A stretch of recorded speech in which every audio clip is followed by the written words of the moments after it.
எங்கள் ஆரி கிளாஸில் ஒரு எமோஷ்னலான சம்பவம் நடந்துச்சு. இவங்க பேர் வினோ. இன்றைக்கி அவங்களுக்கு பர்த்டே. பட் எங்கள் யாருக்குமே தெரியாது. ஆனால் அவங்க ஹஸ்பண்ட் வந்து ரொம்ப சர்ப்ரைஸாக எங்களுக்கு ஒரு கேக் வாங்கி கொடுத்து நீங்கள் கட் பண்ணி செலிப்ரேட் பண்ணுங்கன்னு சொல்லி கொடுத்துட்டு போயிட்டாங்க. ஸோ வினோவுக்கு தெரியாமல் நாங்கள் எல்லாம் அரேஞ்ச்மெண்ட்ஸ் பண்ணி அவங்கள கூப்பிட்டோன்னா அவங்க பயங்கர சர்ப்ரைஸ் ஆகிட்டாங்க. ஸோ எப்படி பண்ணீங்க என்ன ஏதுன்னு எல்லாம் எங்ககிட்ட கேட்டுட்டு இருந்தாங்க. பேசிகிட்டு இருக்கும்போது டக்குன்னு எமோஷனல் ஆகி அவங்க அழ ஆரம்பிச்சிட்டாங்க. ஏன்னா அவங்க இது வரைக்கும் கேக் கட் பண்ணதே கிடையாது, இதுதான் ஃபர்ஸ்ட் டைம். அதுவும் அவங்க ஹஸ்பண்ட் வாங்கி கொடுத்துருக்காங்கன்னு சொன்ன உடனே அவங்க பயங்கர எமோஷனல் ஆகி அழ ஆரம்பிச்சிட்டாங்க.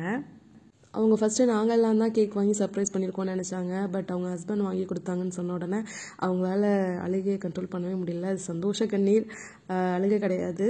அவங்களால அந்த ஒரு சர்ப்ரைஸ் மூமெண்ட்லேருந்து வெளியே வரவே முடியல. திரும்ப திரும்ப கேட்டுகிட்டே இருந்தாங்க, என்னோட ஹஸ்பண்டா வாங்கி கொடுத்தாங்க அப்படின்ட்டு.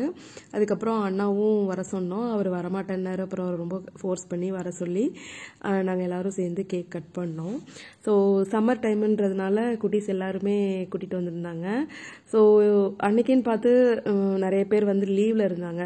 ஸோ நாங்கள் இருந்த கொஞ்சம் பேர் மட்டும் கேக் கட் பண்ணி வினுவோட பர்த்டே செலிப்ரேட் பண்ணோம். வினு ரொம்ப நேரமாக அந்த ஒரு அதிர்ச்சியிலேருந்து வெளியே வரவே இல்லை, அதை பற்றியே பேசிகிட்டு இருந்தாங்க. அவ்வளவுதாங்க பொண்ணுங்களோட ஆசையை. தன்னோட ஹஸ்பண்ட் நம்மளோட ஸ்பெஷல் டேவை ஞாபகம் வச்சு விஷ் பண்ணுறதே அவங்களுக்கு ஒரு பெரிய சந்தோஷமாக இருக்கும். அதை தாண்டி சர்ப்ரைஸாக கேக் கட் பண்ணுறதெல்லாம் வந்துட்டு மிகப்பெரிய விஷயம் அவங்களுக்கு. ஆனால் இது வந்து பசங்களுக்கு புரியுறது கிடையாது.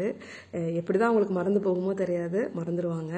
ஸோ ஃபைனலி வினு வந்து அன்றைக்கி ரொம்ப ஹாப்பியாக இருந்தாங்க. வினுவோட சேர்ந்து நாங்களும் அவங்கள சர்ப்ரைஸ் பண்ணி ரொம்ப சந்தோஷமாக அந்த டேவை வந்து செலிப்ரேட் பண்ணோம்.